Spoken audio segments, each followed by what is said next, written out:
नमस्कार, मैं राहुल राज। 2024 जनता लाइव सर्वे। अगर आप भी हैं महंगाई और बेरोजगारी से परेशान तो हमारे चैनल से जुड़िए, चैनल को सब्सक्राइब करिए, लाइक करिए और कमेंट बॉक्स में जय हिंद जरूर लिखिए। इतना करने से वाकई में आप जेल नहीं जाएंगे, लेकिन हर मुद्दा आपके दरवाजे तक पहुंचेगा। अच्छा, अब आपकी भागीदारी है, फिर भी मध्य प्रदेश में आपके सर पे पेशाब कर दिया जाता है। राजस्थान, छत्तीसगढ़ में घड़े से पानी पीते पीट देते हैं। ऐसी प्रतिनिधित्व का घंटा करेंगे, क्या करेंगे? इंडिविजुअल वैसे तो अत्याचार किसी ब्राह्मण पे भी हो सकता है, बिल्कुल होता है किसी पे नहीं होना तो चाहिए। वो हम फोरकास्ट नहीं कर सकते हैं ना कि एक ब्राह्मण के ऊपर कर दिया गया, यानी कि सारे ब्राह्मणों के ऊपर नहीं हो गया ना, एक किसी के आदमी के ऊपर हो गया तो इसका मतलब सारे पिछड़ों के नेता है, पिछड़ों के लिए बेहतर है, आप ये कहना चाहते हैं? पिछड़ों के भागीदारी है, नेता हाँ, तो सबके लिए, नेता तो सबके लिए उचित जो है। पिछड़ों के नेता हैं, आप लोग खुश हैं पिछड़े समाज से? क्या मोदी साहब जन्म से ओबीसी हैं?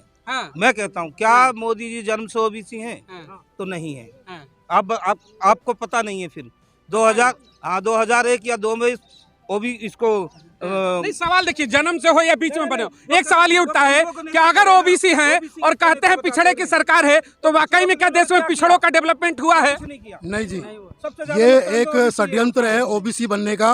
अगर वो वास्तव में ओबीसी होते तो ओबीसीओ का वेलफेयर होता और उनका डेवलपमेंट होता। ऐसा 2014 के बाद से बिल्कुल नहीं हुआ, बल्कि उन पर अत्याचार हुआ है। अगर अभी बिहार के अंदर 60% आरक्षण संख्या के आधार पर उनको दिया जा रहा है, तो उससे नाराज क्यों है सरकार? अगर वो ओबीसी, उन्हें खुश होना चाहिए, उन्हें खुश होना चाहिए कि भाई ओबीसी को अगर आरक्षण मिल रहा है तो अच्छी बात है। जो मैं नहीं कर सका वो वहाँ की सरकार ने किया, तो मैं घोषणा करता हूँ कि अन्य स्टेटों में भी किया जाए। देखिए, आपने कहा ओबीसी समाज से हैं, सवाल ये उठता है जातिगत जनगणना के अनाउंसमेंट क्यों नहीं करते? पूरे देश में जिसकी जितनी हिस्सेदारी उसकी उतनी भागीदारी का नारा को चरितार्थ कर देते। क्या दिक्कत है भाई? ओबीसी वाला बैठा है ऊपर। हाँ, देखिए सुनिए, जहाँ तक की है ये सब चीजें ना विकास में बाधक होती रहे।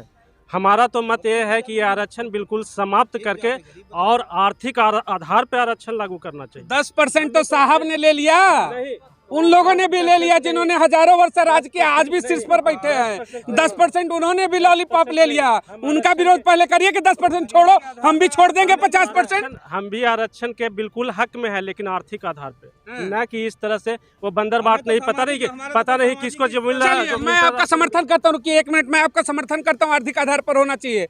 चलिए, शहर के, देश के किसी कोने में जाइए, आज भी नाले का सफाई करते हुए वाल्मीकि समाज मिलेगा आपको। एक ब्राह्मण चेहरा दिखाइए नाला साफ करते हुए। इक्वालिटी पहले नाले सफाई पर लाते हैं, पहले झाड़ू करने पर लगाते हैं। जब हर जगह बेहतर क्वालिटी में रहेंगे तो रिजर्वेशन क्यों नहीं लेंगे हम? नहीं, ये भ्रम है कि नाले के सफाई वाल्मीकि समाज ही करते हैं।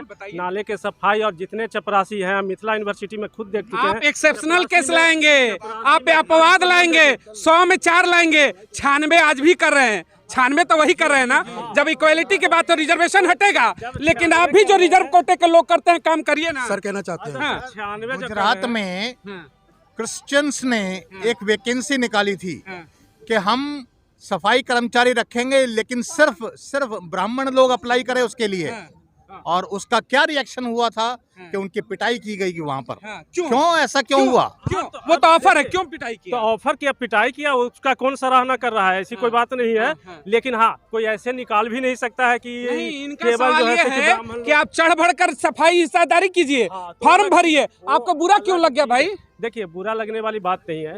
जहाँ तक कि आप बोल रहे हैं कि ज्यादातर है, तो ज्यादातर हो सकते हैं, तो उसका बहुत सारे फैक्टर हो सकता है। उसका शिक्षा का भी फैक्टर हो सकता है, उसका जनसंख्या का भी फैक्टर हो सकता है। अब हम कह रहे हैं कि हमारी जनसंख्या 90% है, तो 90% में निश्चित है कि 90% में तो ज्यादा ही चीज मिलेगा ना। इसलिए तो भाई रिजर्वेशन दिया गया ना कि जो नहीं आगे बढ़ पाए आगे बढ़े। फिर रिजर्वेशन पर सवाल क्यों?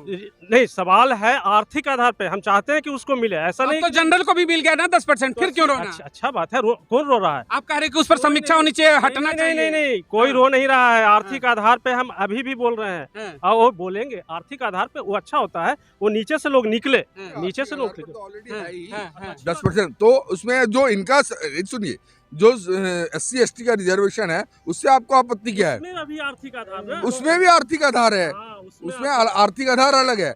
जो इस समाज ने इतने सालों तक, हजारों सालों तक वो उत्पीड़न झेला, एक सुनिए, उत्पीड़न झेला, उनका मानसिक विकास, उनका शारीरिक विकास, उनका हर तरह का विकास नहीं हो पाया। और जो उच्च जाति है, जिन्होंने उनको उत्पीड़न किया, उनको ऑलरेडी विकसित है, तो उनके मुकाबले उनको खड़ा करना कहाँ तक उचित है? 1000 वर्ष वाले को 30 साल के कैपेबिलिटी में खड़ा करेंगे, कैसे होगा? जवाब दे रहा हूँ इनको, आप सुनिए, ये सुनिए, सब सीधा मतलब ये है, जो इतने साल तक दलित रहा, दलित का मतलब दलित ये नहीं है, जो दबा हुआ रहा, जिसको आपने दबाया उसको उठने का मौका तो दीजिए। पूरा 100 साल में मतलब कितना हो गया, मतलब 73 साल तो हो गए रिजर्वेशन के, आज भी वो अभी आज देखो वहाँ पे मध्य प्रदेश की एक घटना उस पर पेशाब कर दिया।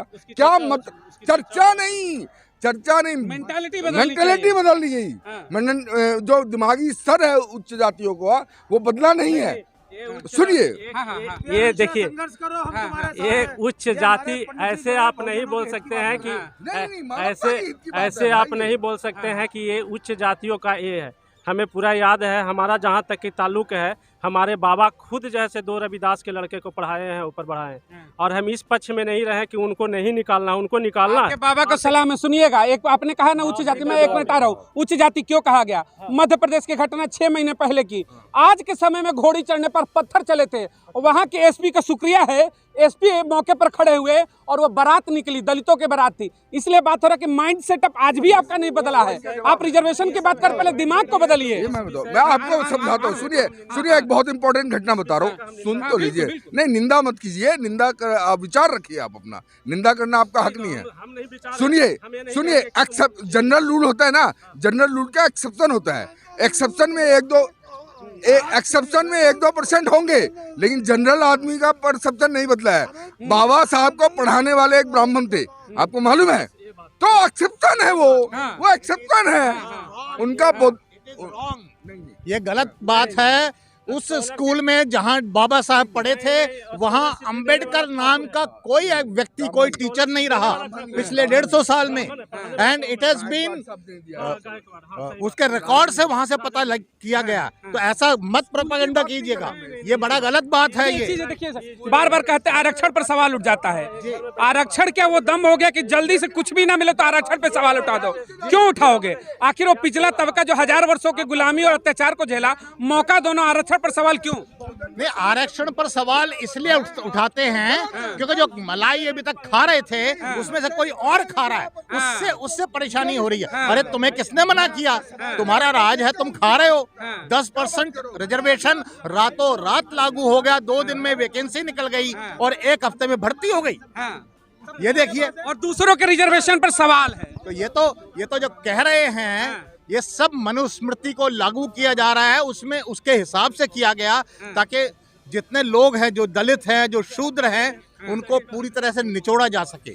ये उनकी पूरी प्लानिंग थी। इवन जो हमारे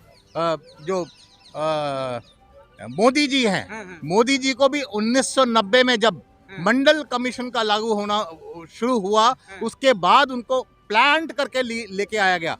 वरना किसी भी जनरल सेक्रेटरी को, अगर उसको जनरल सेक्रेटरी भी नहीं बनाते थे कांग्रेस, वो उसका बीजेपी का अगर प्रचारक होता था, तो उसको फटाफट जनरल सेक्रेटरी बनाया गया और उसके 2 साल बाद ही उसको सीएम बना दिया गया सीधा।